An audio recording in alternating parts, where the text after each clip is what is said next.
Ladies and gentlemen, hello ladies and gentlemen, this is Eddie Marcus again. Last night I was preparing for bed and the news came on and I heard Barack Obama saying on one of the presentations that he's asking for $1 billion to be spent in other parts of the world to create a military presence there.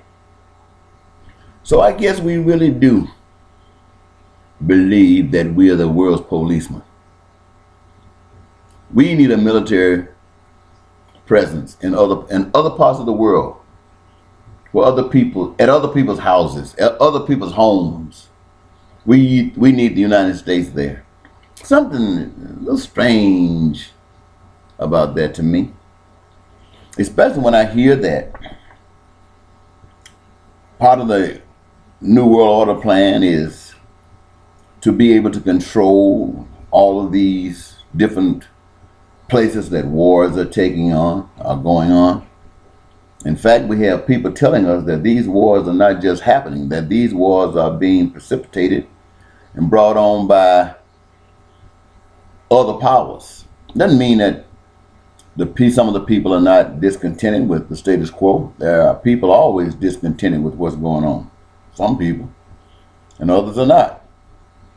But when some outside source got an agenda, then they use that force that supports their interests to start a fight, start an argument, dissension.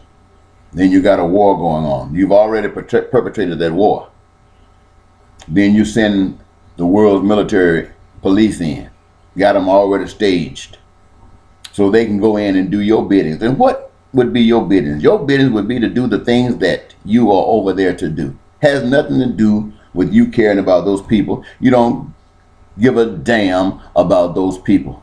And I'm talking to the New World Order now, and everybody that works for it. You do not give a damn about people. You got one agenda, and that's to do what you want to do. Now, we all know that you go and start conflicts so you can come in as you, the one with the answer. So you go and you got war going on in Africa, you got war going on in Asia, you got war going on everywhere. And everywhere you can get something started. And now you want to put in your policemen, military, United States, there to keep order. $1 billion. And right now in the United States of America, one of the most heinous, inconceivable, despicable occasions or situations are happening right now to veterans, guys who you put in that military to go out there and do your stinking biddings, to go out there and put their lives on the line, to go out there and kill people, a mob, a gang, bangers, under the authority of the law in other people's land. Can you believe it? And these guys come back home with their legs blown off, their arms blown off. And what? They have to wait a month to get in the hospital to see a doctor to get medical care. I'm sure if they come in with their legs off, you might have to see them right away. But other people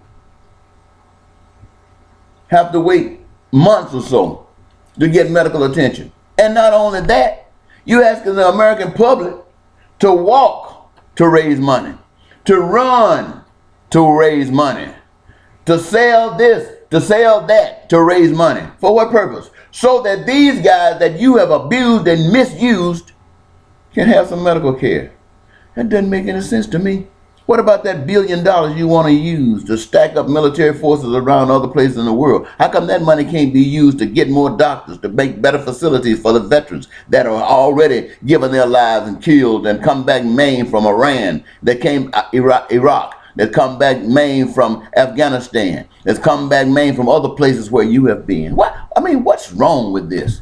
To me, to see you say that is a sign that you don't give a damn about the American people, Barack Obama. Now, I believe you're smart enough to know what's going on. A lot of people think that you're being misled, misguided. But I've watched you. I think you're pretty smart. I think you know exactly what's going on. You know exactly what's going on. You just don't give a damn. Just like you don't give a damn about the people in Chicago. Do you remember Harold Washington? I don't know if Harold Washington was trying to do anything for Chicago. But if you go to Chicago and ask the people in Chicago, they will tell you Harold Washington was a dynasty. Not just for black people, but for Chicago. And it seems as though you were pissed off because they didn't give you the support that you wanted. And now it's payback time, because they say, and I say, I don't know what you're doing for Chicago. They say that you're not doing a damn thing for Chicago. I know you haven't done anything for black people in America. I mean, you might have given one or two a job. Two of them may have been women. But as far as doing something to make changes, to bring some equilibrium, to bring some equality, to bring some justice, some fairness to the people of America, not just blacks, but for people of America, I haven't seen any of that. And I look at a guy preacher named Reverend Mannings. Man, he hates you. He talks about you like you are a dog. Now, if I got any feelings for you, because I ran as a president against you as a write-in independent,